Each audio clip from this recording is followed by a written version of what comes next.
I'd like to move on now to our next topic, which is talking a little bit about, some software, some platforms, products that have emerged to monitor remote employees. So obviously, a lot of employees are still working from home. A lot of enterprises, certainly here in the United States, are adopting at least hybrid models. You got some people in the office, you got some people at home.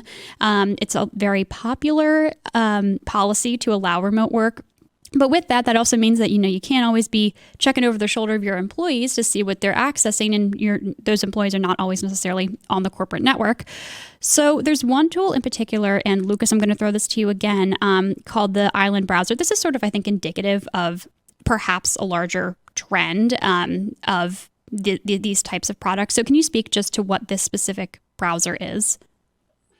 Yeah, it's being called an enterprise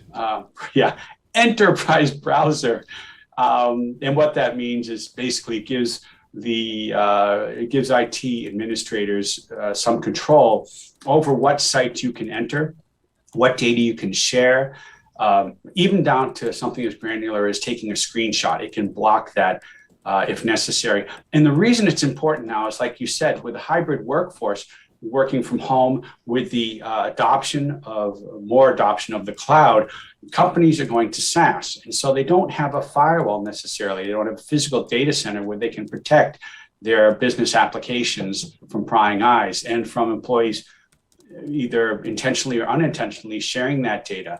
And so what this browser does is it gives them a level of control that can be dialed up or dialed down. And it does it at the entry point, at the browser, where they're going to get the information from the application, from the business application, whether it happens to be on-prem or from a SaaS provider. I thought it was a really cool way of doing it. They're not the only one. They were actually the first in development, but another company called Talonworks announced one back in October. So there's two now. So we've got a groundswell. We've got two of them. So there's two. I think it's a great idea because it's less onerous. It's less heavy-handed than some of the firewalls that were being used by companies out there that literally tracked everything. What would happen was they'd first see the traffic and the problem, then they'd have to discover whether this was a problem, and then they'd have to go back out and do something about that, or just block it altogether.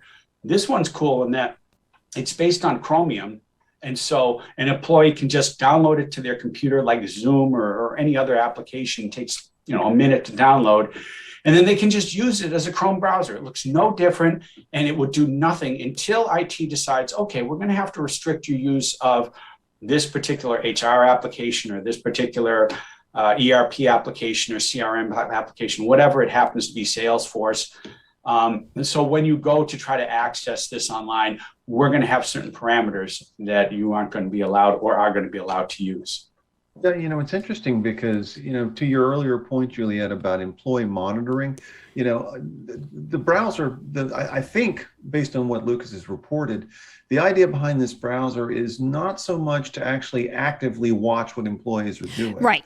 Which is, it's like it's employee monitoring adjacent, if you will. Because, there is a serious issue here because given the distributed workforces that we have now, the hybrid workplace, IT has to figure out how best to keep track of where all that company data is going, where it's being stored, how it's being shared.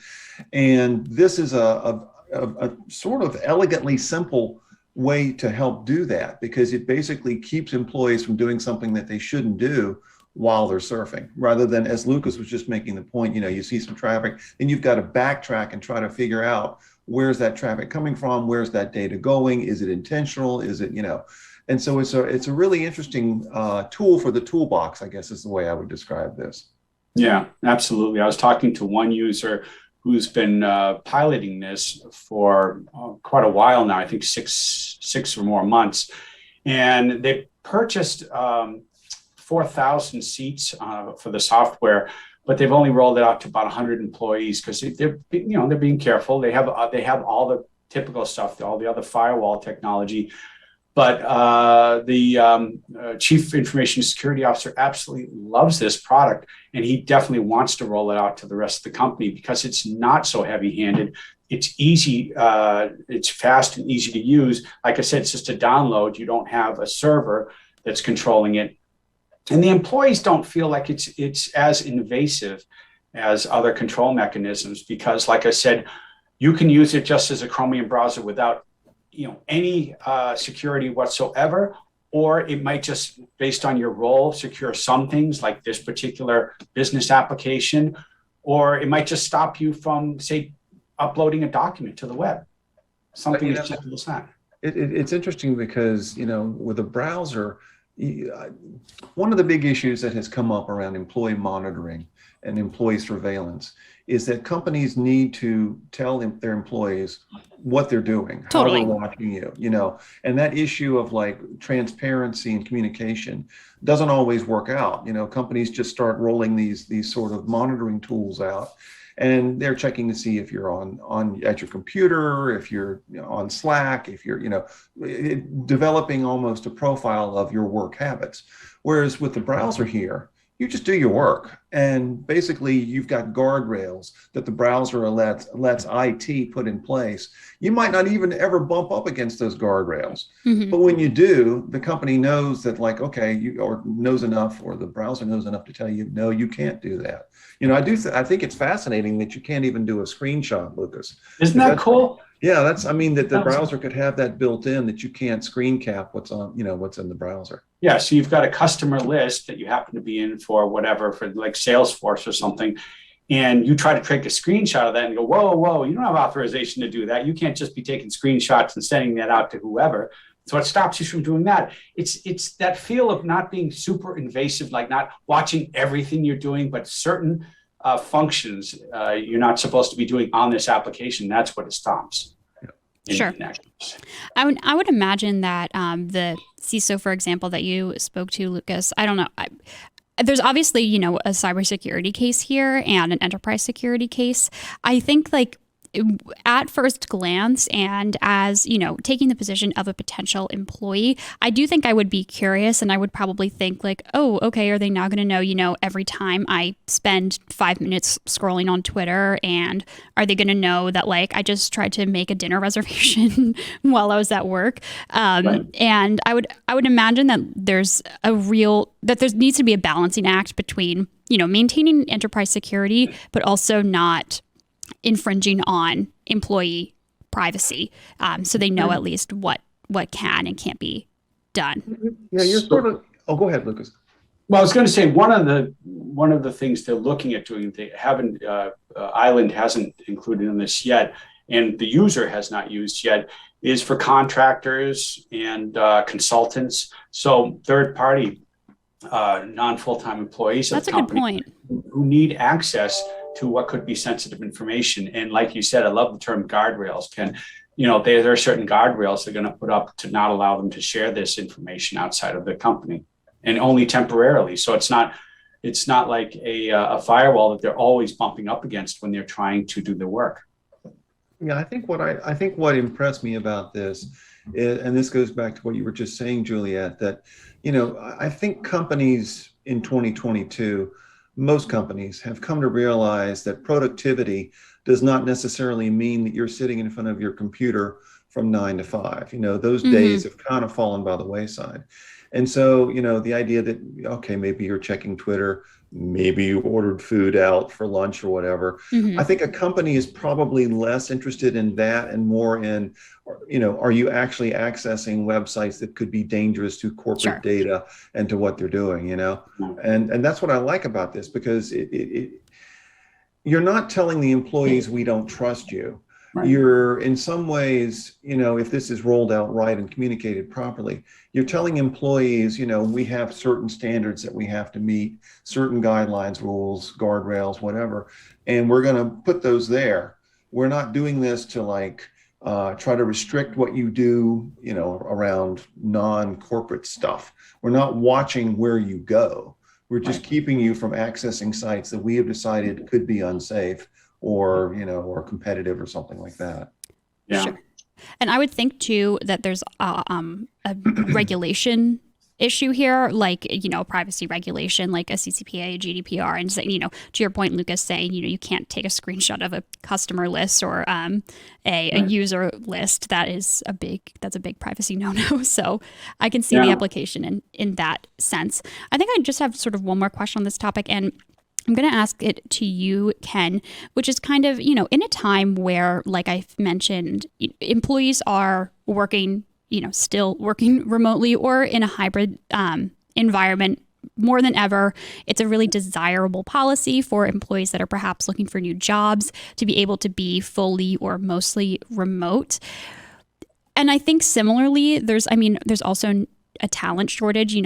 Employees' talent can really have their say. And I would imagine that a lot of talent is coming into new jobs and saying, okay, I want to use XYZ device and I want, these policies, and I'm going to be using this operating system, whatever it is.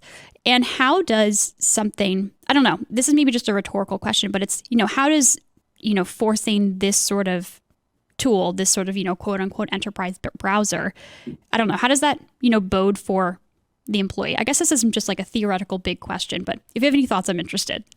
Yeah, no, I get what you're talking about. One of the big issues that's come up as we've gotten into this new hybrid workforce, and as we've gone through the great resignation where a lot of people are changing jobs, moving up, changing careers, whatever, is this whole idea of you want to keep your best and brightest, you want to hire the best and brightest.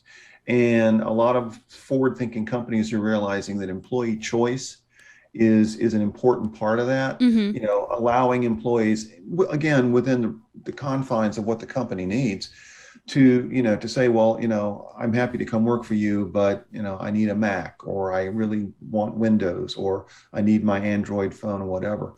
And I don't know that people are approaching new jobs at companies with like their favorite browser in their back pocket. That's no, possible. You are getting to an important point, which is employee choice is a big deal. Mm-hmm. And that, again, to go back to sort of what I had said earlier, I think the important thing about about Island Browser is it doesn't feel like it's a restriction on you. It keeps you from doing some things, but now if somebody really wants to come in and insist that they've got to use Safari, or they can't possibly do their job without Firefox, IE, or IE or Edge, they're going to have a pretty hard case to make, and I think IT would have a very solid response in saying, look, we can work with you on different hardware, laptops, phones, whatever, but when it comes to how we do our work, our job with browsers, we need to have this browser in place. And this is something, you're right, that I can see for financial services industries, healthcare industries, the kind of industries that have that are heavily regulated. And this is a way of sort of applying a patina of regulation over your browsing while protecting the company data. Right. Yeah, it's one of the things that the CISO I talked to about this product that he's piloting right now. He said he's had absolutely no pushback whatsoever from end users. I just want to read you one quote real quick. All right. He said, we can put this browser on your desktop and it's kind of just there. Try it out, use it, get used to it. Let us know if there's anything blatantly missing.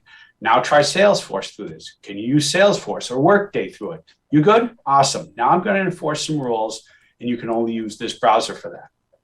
So it's as simple as it's been as simple as that. He says, here's a Chromium browser. Check it out. Try it out. No restrictions whatsoever. Is it working? Okay, now try the business application with it. Is that working? Are you cool with that? So you can roll it out incrementally and then dial up the security you need.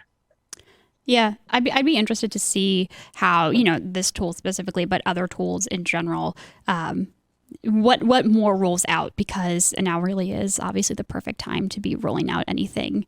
Especially remote security related. But just to plug a previous video that we've done, I actually sort of on the topic of like remote work and security did a video in maybe December before the new year with one of the CSO editors in the UK talking about VPN alternatives. And that was also a really interesting approach. There were some interesting points there about making sure that your employees who are working remotely are accessing, the corporate network and accessing secure data securely. So I'll link that in the description for anyone who is interested. Otherwise, thank you both so much for calling in and chatting about these two topics. I think there's some really interesting info here. Certainly more in the future to talk about on the ARM front and on the remote monitoring tool front. I'm sure there will also be more to talk about because things will roll out. So thank you both so much for calling in. I really appreciate it. My pleasure. And thank you all so much for watching this episode of Today in Tech. If you liked this video, you can give this video a thumbs up. And if you were watching over on LinkedIn, you can head over to our YouTube channel, IDG Tech Talk, and like the video over there. You can subscribe to our channel and hit the bell icon so you're notified every single time we post a new video. If you're watching this after it's been live, or if you were tuning in while it was live and you just didn't get to make your point, please do let us know in the comments below, and I'll do my very best to get back to you. I'd especially like to hear anyone's firsthand experience using a remote monitoring tool, or let's call it a remote monitoring tool, and using the Island browsers as an example. So thank you all so much for watching, and we'll see you next time.